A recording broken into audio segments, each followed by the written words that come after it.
porque ahora nos vamos a meter en otras cuestiones que tienen que ver más con la política, Sí. con la economía, porque bueno, vamos a estar charlando con un economista, vamos a estar charlando con un dirigente, ahora también de política obrera, ¿sí? Como es el señor Marcelo Ramal, que tiene la gentileza de atendernos en esta mañana del centro, porque bueno, ayer leíamos una opinión, ¿sí? Que brindaba a través de diferentes medios, ¿sí? Medios de comunicación, medios digitales también, ¿sí? El título es Un Rodrigazo en Puerta, Ajá. ¿sí? Según su opinión, en cuanto a, por supuesto, la situación económica que está atravesando el país y todos estos nuevos cambios, ¿sí? Y todas estas informaciones que van surgiendo en las últimas horas, y está bueno analizarlas, ¿no? Por lo menos desde la perspectiva de Marcelo Ramal. Marcelo, ¿cómo le va? Buen día. Aquí Pablo Eduardo lo saludamos desde Radio del Centro de Chivilcoy. ¿Cómo está? ¿Qué tal? Buen día, ¿cómo están? Bien, Bien. Gracias por atendernos ante todo, Marcelo. Bueno, la primera pregunta que queremos hacerle es, bueno, ¿cómo está evaluando, observando esta situación actual que estamos atravesando desde el punto de vista económico, ¿no? Y estos últimos anuncios también de este dólar para turistas, por ejemplo, que es lo más reciente que tuvimos en materia de anuncios. ¿Cuál es su opinión al respecto? Bueno, creo que esa medida que se adoptó de establecer un dólar especial y más alto para los turistas no tiene relevancia frente al tamaño de la crisis. Ustedes tienen que pensar que el movimiento económico que puede llegar a ingresar por los dólares que los turistas cambien y liquiden a través de algún mecanismo oficial, bueno, podrán representar tal vez 300 o a lo sumo 400 millones de dólares en algo más de un mes, pero digamos, a la luz de los problemas de reservas internacionales que afronta la Argentina, es una cifra irrelevante. Ustedes tienen que pensar que en este momento la retención de la cosecha está por arriba de los 10.000 millones de dólares. Algunos la sitúan en 12.000 o 13.000 millones de dólares. Entonces, algunos centenares de dólares que pudieran ingresar por el turismo no resuelve esta cuestión. Y por supuesto tampoco la crisis más general de reservas internacionales, que está fuertemente asociada al escenario de disolución de la moneda nacional, a su vez causado por el peso enorme de la hipoteca de la deuda pública. Bien. Entonces, indudablemente que estos anuncios apresurados del día de ayer son solamente un momento más, una etapa de la crisis. Usted mencionaba el comunicado que nosotros sacamos en el día de ayer, Sí. alertando sobre un Rodrigazo.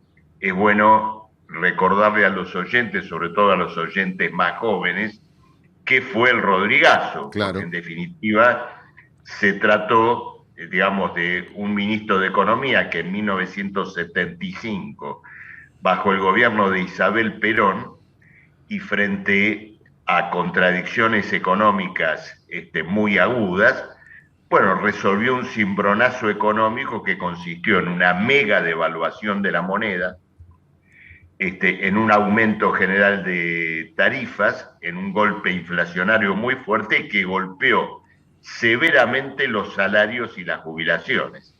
En aquel momento, ese Rodrigazo fue respondido con una huelga general de la clase trabajadora argentina. Marcelo, ¿y qué es lo que se busca con esta medida del dólar para los turistas? Bueno, lo que están buscando es el ingreso, es decir, ¿qué ocurre actualmente con los turistas? Si los turistas llevan adelante gastos en la Argentina por el mercado oficial, por ejemplo, pagando con tarjetas de crédito, le reconocen un dólar de 135 pesos. Si por el contrario cambian los dólares que traen en el mercado paralelo, en el blue, van a obtener, bueno, los 330 o 335 pesos del día de ayer. Claro. Entonces, evidentemente, por esa vía los turistas optan por cambiar sus dólares en el mercado paralelo, obtener más dinero, Claro. pero esos dólares no ingresan en el circuito oficial, es decir, no se contabilizan como ingreso de reservas para la Argentina. Con estas medidas intentarían, ¿no es cierto?, ingresarlo de ese modo. ¿Cuál es el problema que se plantea? Bueno, por un lado, yendo ya a los aspectos más minuciosos de la medida excluye a las compras que los turistas puedan hacer con tarjetas de crédito, porque allí sigue rigiendo, ¿no es cierto?, un dólar de un valor mucho menor. Luego, el sistema funcionaría a condición de que el dólar paralelo no se dispare nuevamente por encima de ese dólar oficial, lo cual, lamentablemente, es probable que siga ocurriendo, porque en la medida que la demanda de dólares no oficiales continúe siendo alta, es muy probable que aquel que opere por debajo o por afuera de cualquier norma obtenga inclusive un dólar, ¿no es cierto?, todavía mayor. Pero, insisto, incluso si esto funcionara, le agrego un elemento más que tiene que ver con la inseguridad. El turista que salga de una casa de cambios operando al contado saldría con un fajo de billetes muy grande, ¿no es cierto?, en pesos. Pero incluso si todo esto funcionara, no tiene envergadura frente a la crisis de reservas que tiene la Argentina. Es decir, acá estamos hablando de una retención de divisas de 12.000 o 13.000 millones de dólares y con el turismo podrían llegar a entrar 300 millones, 400 millones, ¿no es cierto?, en un par de meses. Digamos, no tiene evidentemente la envergadura que plantea luego el otro tema que no toqué, que son los gastos de divisas, por ejemplo, en la compra de energía. Uh-huh. No. Ahora, yendo, ¿no es cierto?, a la cuestión de fondo, la moneda se ha desvalorizado después de un proceso gigantesco de emisión que llevó adelante el Banco Central para rescatar la deuda pública. Una deuda pública que fue engrosada a partir de distintos rescates y subsidios que se le ha dado a los fondos financieros que han especulado en la propia deuda argentina, bueno, y a otros grupos capitalistas. Ustedes tienen que pensar que la deuda argentina, que se renegoció a un determinado valor en el año 2020, sobre un valor nominal de emisión 100, hoy se cotiza en 19. Es decir, que estamos ante una nueva cesación de pagos. Para que esa cesación de pagos no afecte a los tenedores de títulos de deuda, el gobierno ha llegado al colmo de emitir moneda al solo efecto de comprar esos títulos de deuda y sostener su valor. Naturalmente eso desvaloriza la moneda y lleva a este proceso devaluatorio que mucho más temprano que tarde se traduce en los precios, y al traducirse en los precios implica un golpe al salario y a las jubilaciones. Bien. Ahora, ¿esto es producente o contraproducente para el turista, para el turismo? ¿Sí? La pregunta. Porque... Bueno, a ver, el turista extranjero, digamos que obtiene un beneficio que hoy de todas maneras ejerce cuando cambia sus dólares en el mercado paralelo. Es decir, esto no es en beneficio del turista. A ver si se entiende. El turista extranjero va a hacer ahora por derecha, para decirlo de alguna manera, lo mismo que hasta ahora hacía con un arbolito en la calle Florida. Está bien. Claro. Claro. Digamos, Sí, eso, sí, sí, sí. eso no cambia. Lo que cambia es que esos dólares engrosarían, ¿no es cierto?, las reservas del Banco Central, siempre y cuando los dólares que capte el mercado a través de esta vía no terminen fugándose por alguna otra vía. Ujú. Sí. Sí, sí. Sí, sí. El dólar, bueno, se va cada vez más para arriba. Sí, hoy está ¿no? 350 el blue en estos 350 momentos. el blue. O sea, ¿bajará? ¿Se puede bajar o tenemos una tendencia a la suba ya permanente, Marcelo? Bueno, este valor indudablemente que refleja el escenario de descomposición económica al cual, digamos, estamos asistiendo en las últimas semanas. Es muy difícil decir si este es el valor en el cual finalmente se va a estabilizar, pero vuelvo sobre un punto que es importante. Con este valor del dólar, una canasta de pobreza como la que se ha informado en el día de ayer, Sí. está en el orden de los $300. Es decir, Argentina está en los salarios y jubilaciones más bajos del continente, y esto que llamamos simplemente una suba del dólar, en realidad se traduce en una pulverización fantástica de los ingresos de aquellas personas que en la Argentina viven de su trabajo. Claro. ¿Cómo Sí. se recupera la confianza en el peso? La confianza en el peso solo se puede recuperar sobre la base de quebrar el circuito que ha llevado, ¿no es cierto?, a esta realidad.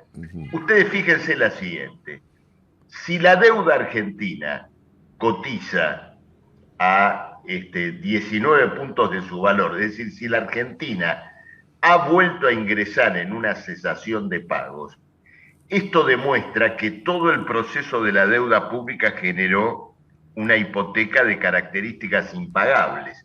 Claro. El esfuerzo por rescatar esa deuda pública tiene que llevar necesariamente a la disolución de la moneda nacional. La ministra Batakis dijo que iba a establecer un régimen de caja, ¿no es cierto? Es decir, que lo que sale tiene que equivaler a lo que ingresa. Pero ahí hay una falacia. Un verdadero régimen de caja tiene que establecer una suspensión y un desconocimiento de obligaciones que para quienes se beneficiaron de ella, como son los acreedores de la deuda pública argentina, ya se han resarcido con creces de ella. Entonces, si vamos a gastar lo que ingresa, simplemente si se va a establecer un régimen de caja, hay que proceder a una centralización de los recursos de la economía nacional, del comercio exterior, establecer un régimen que priorice los ingresos del 95% de las personas que en la Argentina viven de su trabajo, y apartar de esas prioridades a los fondos internacionales que vienen lucrando con la Argentina desde hace mucho tiempo. Es muy difícil aquí en Argentina tener una política económica sostenida en el tiempo, Marcelo, porque da la sensación como que cada gobierno implementa su receta, ¿no?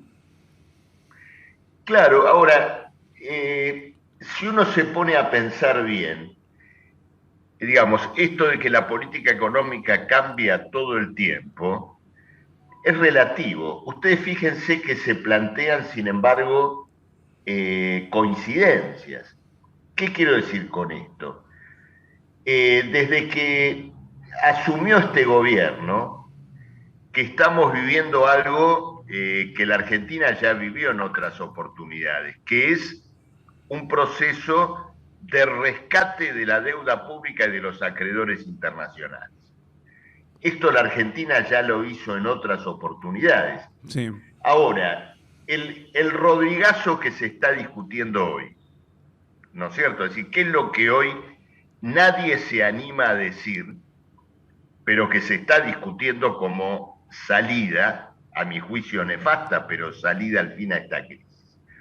Bueno, una liberación general del dólar y de los precios, que este dólar de 300 o de 300 y pico se transforme en la pauta oficial, y sobre esa base decir, bueno, señores, en la Argentina el movimiento de capitales, de ingreso y de salida del país es libre. Una especie de remake del gobierno de Macri en 2016-2017. Eso es lo que nadie quiere decir abiertamente, pero que efectivamente se está discutiendo. Ahora, el problema es que las condiciones internacionales no son las del año 2016-2017. Hoy, lejos de haber un flujo de capitales hacia países como la Argentina, hay un reflujo, una salida, porque en Estados Unidos se han elevado las tasas de interés.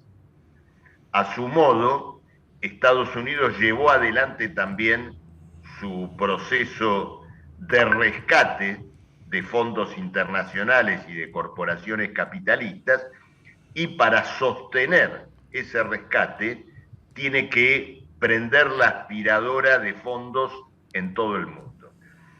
Entonces, está muy en duda si efectivamente una liberación de variables del tipo de cambio y de precios va a llevar o llevaría, digamos, a una afluencia de capitales. Entonces, en este escenario, yo diría que las políticas económicas se quieren reiterar, pero las condiciones nunca son las mismas.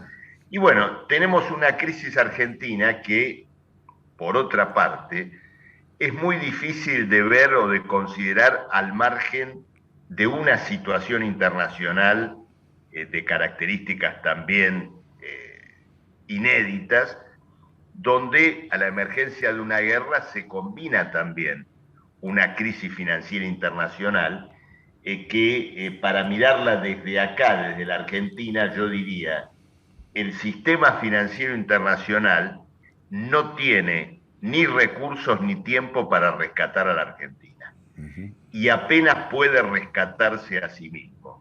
Entonces, estamos en uno de esos puntos de inflexión de la historia, donde lo que se discute es si el régimen social fundado en la explotación del trabajo ajeno, en la explotación de naciones enteras, y que ha condenado, como ha ocurrido en estos años, a las hambrunas y a las guerras, debe sostenerse, o si la humanidad debe superar este cuadro sobre la base de llevar, digamos, al lugar dirigente a la clase social que vive de su trabajo. Bien. Tengo dos consultas más de mi parte, Marcelo, para hacerle. ¿Cómo no? La primera es, bueno, estamos ahora en un proceso de inscripción, ¿sí? Para una segmentación tarifaria. Aquí usted lo define como falsa, ¿sí? ¿Nos podría explicar por qué? No, a ver, ocurre lo siguiente. Según lo que dijo el gobierno, esta segmentación tarifaria va a dejar afuera de los subsidios a no más del 10% de la población, ¿no es cierto? Que sería la población, digamos, pudiente. En mi opinión, esta segmentación va a dejar afuera mucha más gente, por diferentes mecanismos. Si ustedes lo piensan un poquito, este sistema del formulario se basa en un lema bastante perverso, que yo lo resumiría en el siguiente concepto: sos rico hasta que no demuestres lo contrario. Bien. Es decir, el el Estado no se sirve de los datos que ya tiene para tratar de establecer, ¿no es cierto?, cuáles son las personas de alto poder adquisitivo.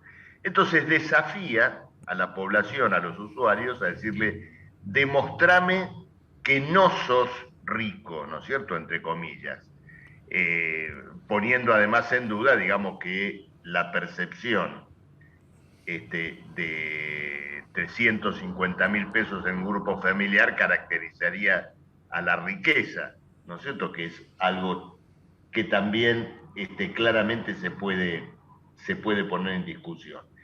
Pero sin duda que va a haber muchas personas que perciben ingresos que no pueden demostrar por distintos motivos, porque trabajan en negro, porque si no trabajan en negro, o pierden el trabajo, como ocurre con personas que están sometidas a una relación laboral precaria, o deberían reconocer ingresos que luego los someterían, por ejemplo, a un agobio impositivo de pago de impuestos que probablemente los terminen colocando por debajo de los ingresos necesarios para poder vivir. Entonces va a haber muchas personas que por temor a todas estas situaciones no se van a inscribir y van a terminar pagando la tarifa plena, aunque no tengan ese ingreso de 350.000 pesos que se exige. Entonces, creo que el tarifazo va a ser mucho más elevado de lo que efectivamente se cree. Marcelo, ¿y cómo anda Política Obrera? Tengo entendido que en estos últimos días, no recuerdo si fue junio, julio, bueno, tuvieron algún encuentro, ¿no? En Lanús. Sí, efectivamente hicimos un encuentro en el mini estadio de Lanús, donde se discutió toda esta situación. Estuvieron presentes delegaciones de trabajadores ocupados y desocupados. Bueno, y discutimos esta situación nacional y la necesidad, indudablemente, de que los trabajadores puedan discutir, considerar toda esta crisis y dar una respuesta a esa crisis desde el mundo del trabajo. Porque ustedes observen lo siguiente, hay un protagonismo descomunal de los grupos empresarios en el manejo de la crisis.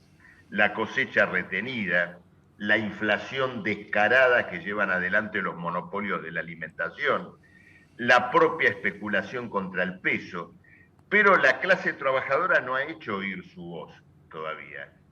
Y tenemos una dirigencia sindical que permanece en un mutismo increíble, al punto de que en medio de este cuadro a lo único que atina es a programar una movilización para dentro de aproximadamente un mes, que todavía se está discutiendo por qué va a ser. Probablemente termine siendo una movilización de apoyo al gobierno y no una acción en defensa del salario y del derecho al trabajo.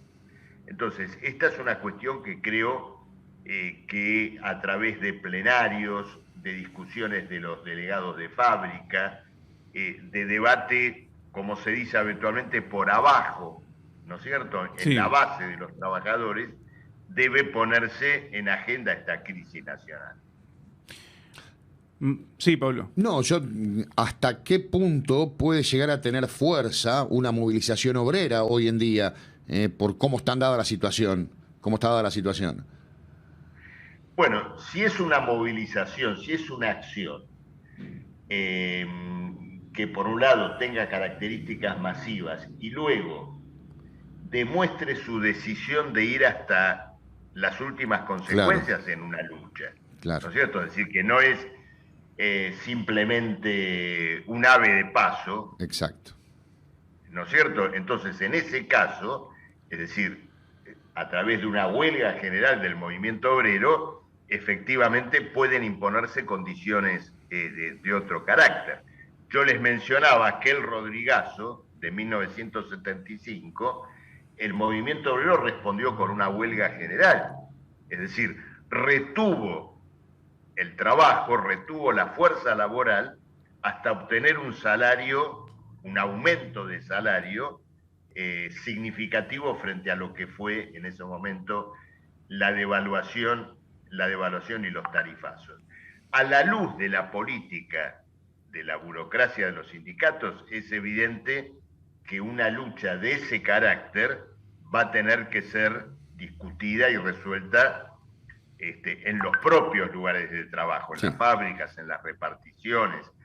Hoy ha surgido una noticia que también es muy preocupante para los trabajadores, que es la decisión de congelar toda contratación, toda vacante en la administración pública, que es preocupante porque no solo significa que no se incorpora alguien nuevo, significa también que quien está contratado, bueno, vive la posibilidad de que cuando termine ese contrato, al no estar efectivo, el contrato no sea renovado. Exacto. En función de esta situación.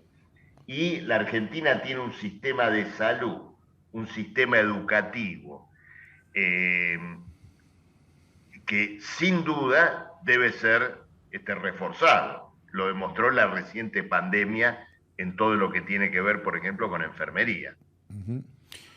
Sí, hoy parece muy difícil de concretar un movimiento como el Rodrigazo de la década del 70, ¿no? Parece difícil, pero por ahí no es imposible. Una corriente política del movimiento obrero, lo primero que debe hacer es plantearse objetivos y proponérselos a los trabajadores para debatirlo con ellos. Claro. ¿No es cierto? Y luego tratar de vencer, ¿no es cierto?, las dificultades para el progreso de esa orientación. Marcelo, agradecerle muchísimo, como siempre, la gentileza de atender a Radio del Centro de Chivilcoy. Muy amable. No, por favor, muchas gracias a ustedes. Que tenga un buen día. Hasta luego, gracias. Igualmente a ustedes. La palabra de Marcelo Ramal, charlando con nosotros, economista y además dirigente de Política Obrera. ¿Sí? También aquí en la mañana del Centro, charlando con nosotros, dando su impresión, su punto de vista acerca de esta situación actual que se está viviendo, que estamos atravesando en materia económica, materia social. Sí, bueno, también su impresión acerca de esta segmentación tarifaria. Es un poco la propuesta, como siempre, de la mañana del Centro, todas las voces, todas. Tal cual. ¿Sí? Escuchamos todas las campanas. Si somos un campanario. Somos el campanario de la radiofonía chivilcoyana. Ahí está. ¿Te gusta? Ponelo como eslogan. Vamos con las farmacias de turno que tenemos aquí en la ciudad de Chivilcoy. Sí, farmacias de turno para el día de hoy, para el día de la fecha. Tenemos a Merce de Avenida Suárez y Frías. También Miranda de Avenida Bernardo de Irigoyen 321. Son las farmacias que tenemos de turno aquí en nuestra ciudad. Sí, Mercé, Avenida Suárez y Frías, y Miranda de Avenida Bernardo de Irigoyen 321, 24 horas de turno, hasta mañana a las 8:30. Hoy hasta las 22 vamos a tener de turno a la farmacia Villarino de Avenida Villarino 399. Avenida Villarino, ahí esquina Echeverría. ¿Sí? Claro. Tenemos de turno hasta las 22, hasta las 10 de la noche. Como siempre agradecemos, ¿sí?, a Farmacia Omar de Avenida Villarino 116 por, en este caso, acercarnos las farmacias de turno y acercarles a ustedes también las farmacias de turno. ¿Sí? Bueno, algunas informaciones ya como para compartir en relación a lo que estábamos hablando con Marcelo Ramal, ¿no? El costo de la canasta básica subió un 4,6% en junio. Bien. Según el INDEC. Sí, estamos hablando de junio, ¿eh? El mes pasado. Todavía no está incluido este último empujoncito. Aún no. ¿Sí? Tuvo la canasta básica alimentaria, ¿sí? Un incremento, igualmente que la canasta básica total. ¿Sí? Registraron el mismo incremento. Una familia tipo compuesta por 2 adultos y también una familia, compuesta por 2 adultos y 2 menores. Siempre las familias tipo se toma habitualmente como 4 integrantes. ¿Sí? Necesitó percibir ingresos por 104.216 pesos para no caer debajo de la línea de la pobreza. ¿Sí? 104.216 pesos para no caer por debajo de la línea de la pobreza. El costo de la canasta básica total subió 4,6% en junio, ¿sí? Por lo que una familia tipo necesitó percibir esta suma de dinero mensual para no caer por debajo de la línea de la pobreza. Somos pobres. Sí. El costo de la canasta básica alimentaria también subió 4,6%, ¿sí?, en el mes de junio, por lo que el grupo familiar necesitó, ¿sí?, contar con ingresos de 46.525 pesos con 30 centavos. Exacto. ¿Sí? Muy importante. O sea, 29 30. centavos sonaste. Sí. ¿Sí? Para no caer en la indigencia. De esta forma, en los primeros 6 meses del año, ¿sí?, se acumuló un aumento de 36,9%, mientras que la canasta básica alimentaria subió 4,1%, ¿sí?, frente a un incremento general de índice de costo de vida de 36,2% en el mismo periodo. En tanto, en los últimos 12 meses, el costo de la canasta básica alimentaria avanzó 63,7% y de la canasta básica total 56,7%. ¿Sí? Este mismo periodo, o mejor dicho aún, en este mismo periodo, ¿sí?, porque una palabra que no pronunciaste cambia todo, Sí. en este mismo periodo la inflación acumuló un avance de 64%. Al cierre del año pasado, el 37,3% de la población se encontraba por debajo de la línea de la pobreza, contra el 42% registrado en segundo semestre de 2020, en medio de la cuarentena, impulsada para morigerar el avance de la primera ola de coronavirus en el país. Entre ambas mediciones, la economía creció 10,3% en 2021, con lo que pudo recuperarse de la caída de 9,9% registrada en 2020. En junio, sí, el índice general de precios al consumidor marcó un incremento de 5,3% y quebró la tendencia declinante que venía mostrando desde marzo, cuando alcanzó un pico de 6,7%. ¿Sí? Durante el sexto mes del corriente año, el rubro con mayor suba fue salud, Salud. con el 7,4%, ¿sí?, en el que se destacó por su incidencia el aumento de la cuota de la medicina prepaga, seguido por vivienda, agua, electricidad y otros combustibles, ¿sí?, por 6,8%, por la incidencia del aumento de las tarifas de electricidad y gas y de la paritaria de encargados de edificio en los gastos de la vivienda, y también bebidas alcohólicas y tabaco subió 6,7%. Junto al aumento de las bebidas se destacó el arrastre que dejó el alza de cigarrillos del mes de mayo. Por Que debajo, ahora volvieron a aumentar. volvieron dicho a sea de aumentar, paso. dicho sea de paso, ¿sí? Por debajo del promedio se ubicaron bienes y servicios varios, con el 5%, transporte con el 4,7% y alimentos y bebidas no alcohólicas, 4,6%. Ahí te puedo dar fe que es verdad. De las bebidas no alcohólicas. Sí, las gaseosas, los Sí, jugos. las alcohólicas no tengo ni la menor idea, pero aquí dice que aumentaron. Sí, todo lo que digo lo digo sobrio, señora, aunque no lo parezca. ¿Sí? La canasta básica alimentaria, que releva el INDEC, toma en cuenta los requerimientos normativos kilocalóricos y proteínicos imprescindibles para que 2 personas adultas y 2 menores Claro. cubran durante un mes sus necesidades. ¿Sí? A la hora de Bueno, ahí calcular la tenemos, canasta básica. el informe del INDEC en cuanto a lo que es el mes de junio.